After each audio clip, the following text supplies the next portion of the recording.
ఉగ్రత దినమందు ఆస్తి అక్కరకు రాదు.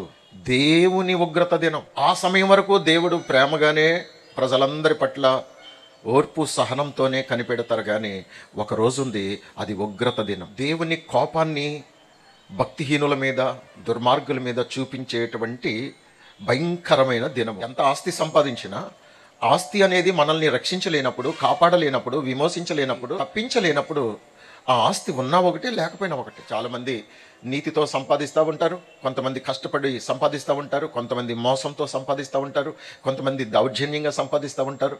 సంపాదించే విధానం ఏ రకంగా ఉన్నా మనము సంపాదించే సంపాదన, మనం సంపాదించే ఆస్తి ఏదైతే ఉందో, ఈ ఆస్తి ఎప్పుడు ఏ విధంగా సంపాదిస్తున్నాం అనేది ప్రతిదీ కూడా రికార్డ్ చేయబడుతుంది.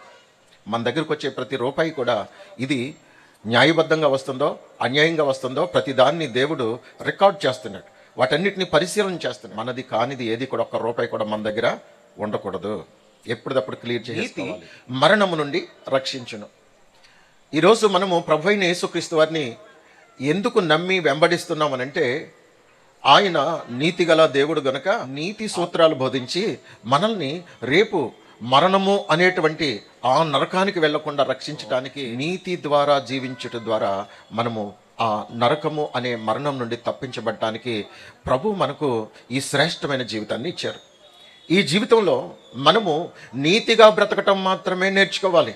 నువ్వు నీతిగా బ్రతుకుతున్నప్పుడు నీతి మరణము నుండి నిన్ను రక్షిస్తుంది, నీతి నిన్ను నరకము నుండి రక్షిస్తుంది. ఈ నీతే ఒక వ్యక్తికి లేనప్పుడు మనము ఎంత సంపాదించినా ఆ సంపాదన మనతో పాటు రాదు. మనతో పాటు వచ్చేది మన నీతి క్రియలు. మన నీతి క్రియలు మనతో పాటు వస్తాయి. ఆ నీతి క్రియలే ఒక రోజున దేవుని ఎదుట మన గూర్చి సాక్ష్యం ఇస్తాయి. జీవన యాత్రలో మనకు నచ్చినట్టుగా వెళ్ళిపోతూ ఏదో సంపాదించాము అనే తృప్తిలో మనం ఉంటే గనక, మనం సంపాదించినటువంటి సంపాదనే మనకు ఉరి కావచ్చు. అందుకే మనము ఎంత సంపాదించామన్నది ముఖ్యం కాదు, కానీ ఎలా సంపాదించామనేది చాలా ముఖ్యం. ఓ ₹1,00,000 ధర్మం చేయటం వలన, ఓ ₹1,00,000 ఏదో దేవుని కార్యం కొరకు ఇచ్చాను అనుకోవటం వలన తృప్తి పడతాం. కానీ ఆ ₹1,00,000 నువ్వు ఎలా సంపాదించావు? అది న్యాయంగా సంపాదించావా, అన్యాయంగా సంపాదించావా? అది పరిగణలోకి తీసుకుని దేవుడు నీ మీద తప్పకుండా తీర్పులో అసలు నీ సంపాదన అంతా ఏ విధంగా ఉంది అనేది దేవుడు పరిశీలన చేయబోతున్నాడు.